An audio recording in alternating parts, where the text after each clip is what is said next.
CSS এর আজকের এই ভিডিওতে আমরা দেখব অ্যানিমেশন প্লে স্টেট নিয়ে।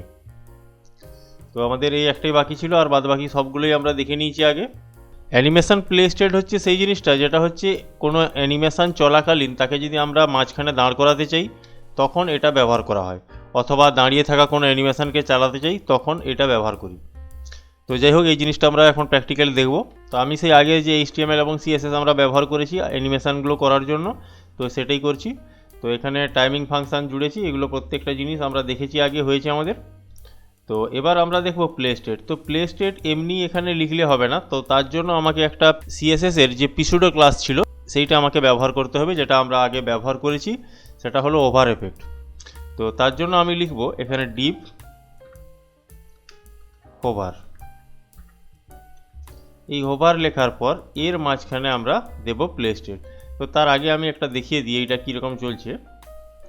তো এখানে আমরা দেখতে পাচ্ছি এই যে এইভাবে চলছে, এখান থেকে শুরু হচ্ছে। আমি ওখানে ইটারেশন কাউন্ট 3 বার দিয়েছি, তাই 3 বার হবে। তো এইবার হচ্ছে এখানে যেহেতু ফরওয়ার্ড দেওয়া ছিল তাই এখানে দাঁড়িয়ে গেল। তো যাই হোক, এবার আমরা এখানে লিখব animation play state. Animation play state. তো অ্যানিমেশন প্লে স্টেটে আমার টোটাল দুটো প্রপার্টি ছিল, একটা হচ্ছে পোস্ট আর একটা হচ্ছে রানিং। তো প্রথম আমি এখানে পোস্ট দিচ্ছি। এখন এই ডিপ ওভারের উপর আমরা অ্যানিমেশন প্লে স্টেটটাকে রানিং করে নেব।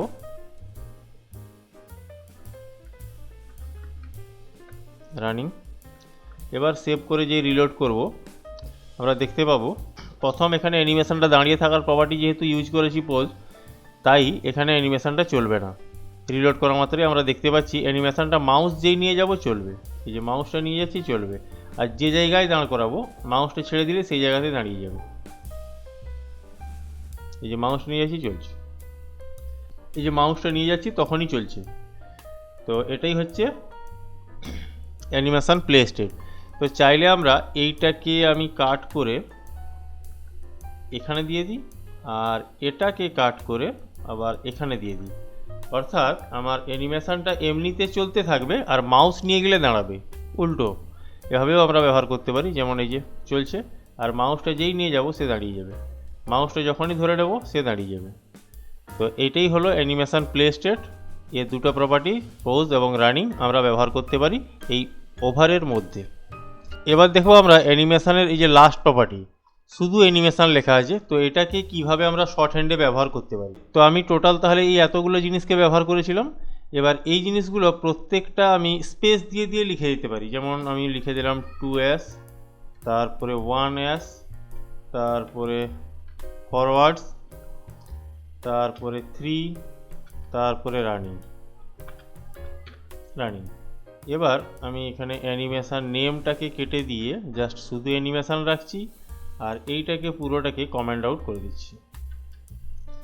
এবার যদি সেভ করে রিলোড করি তাহলে আমরা দেখতে পারবো এই যে সেইভাবেই চলছে। এই যে মাউস নিয়ে গেলে দাঁড়াচ্ছে এবং যেভাবে চলছিল একটু আগে ঠিক একইভাবে চলছে। অর্থাৎ শুধু অ্যানিমেশন লিখে পরপর স্পেস দিয়ে যতগুলো আমরা ব্যবহার করেছি সবগুলা ইউজ করতে পারি, এটাকেই বলা হয় শর্ট হ্যান্ড। তো এই ছিল আমাদের CSS এর টোটাল কমপ্লিট অ্যানিমেশন নিয়ে ভিডিওগুলো। তো আজকের মতো এতটাই।